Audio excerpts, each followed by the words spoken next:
throughout our membership of the European Union, the British farming industry, and the agriculture sector as a whole, has been held back by the Common Agriculture Policy (CAP), and the excessive regulatory burden put on farmers through EU red tape.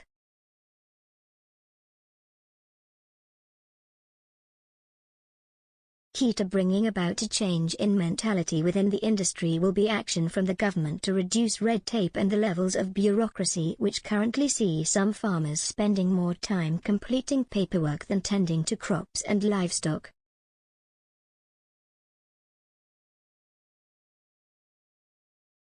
First and foremost, this means finalising the UK Agriculture Act 2020, which is supposed to replace the CAP with a UK-specific model which reflects our own country's interests and priorities. At the moment, elements of the bill, such as changes to crop rotation requirements, will be phased in over the next few years. However, the Department for the Environment, Food and Rural Affairs, DEFRA, has still not made significant progress towards the implementation of vital reforms to issues, like awarding grants.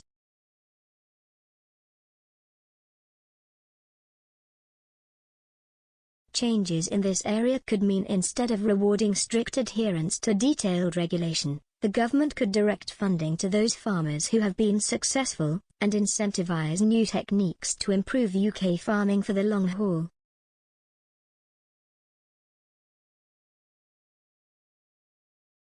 Another area where this backwards and protectionist mentality of the EU must be cast aside, is on the matter of genetically modified, GM, crops. Currently, the UK has copied EU Directive 2001/18/EC of the European Parliament into UK law.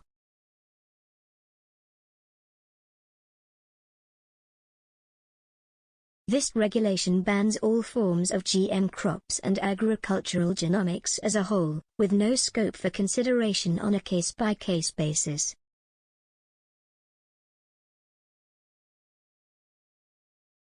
However, any changes need to be examined very carefully, and yes, on a case-by-case basis.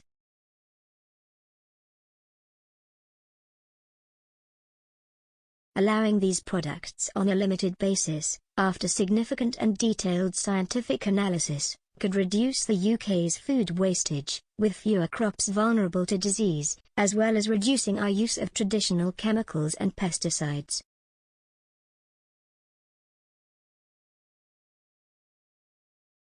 Another way we can reduce our food waste and reliance on chemicals and pesticides is by encouraging people to eat more locally grown produce as well as organic food, which does not utilize man-made pesticides in any form. However, at present the stranglehold of government regulations means many farmers simply cannot afford to grow organic food, with the levels of restrictions and paperwork required being even more than normal.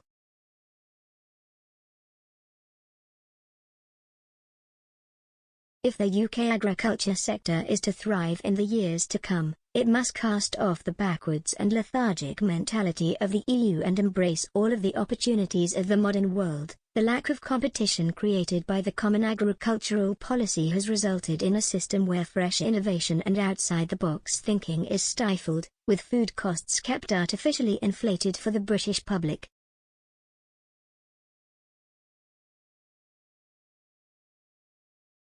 The GM crop industry is estimated to be worth £17 billion a year to the UK economy and has the potential to drastically change the agriculture industry of this country, whilst also putting our world-leading science sector to good use to give better agricultural yields and increase domestic food production, helping to secure our food supplies as a nation.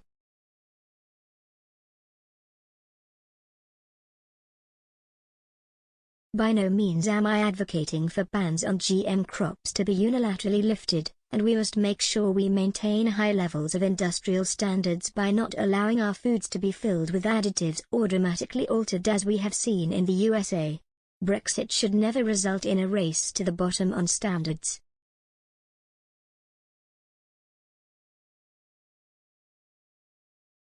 However, at a time when our population continues to grow, and the cost of living surges, we cannot afford to ignore significant opportunities, because we are afraid to diverge from the EU status quo.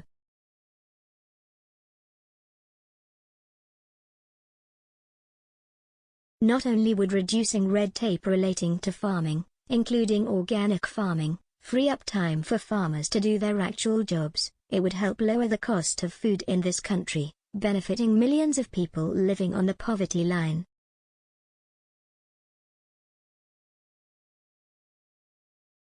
At a time when more people than ever want to know what goes into their food, this is something the government can and must change as soon as possible.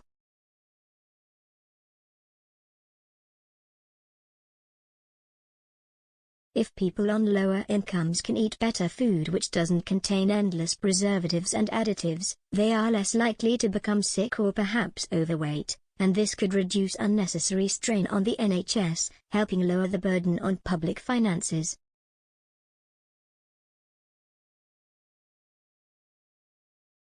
If we can show new farming techniques are safe and effective, as well as profitable for farmers, these are ideas we can export and help make a difference, not just to UK farmers and consumers, but to countries all around the world which are struggling to feed their populations.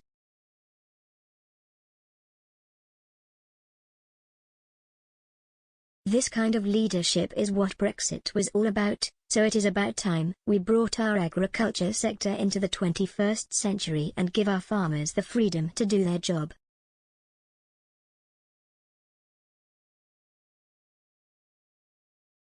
We didn't spend years trying to get Britain out of the bureaucratic stranglehold of the European Union, to still find ourselves tied to the EU's rules and regulations, simply because our government is not making sure our laws are suitable for the freedom of a global United Kingdom.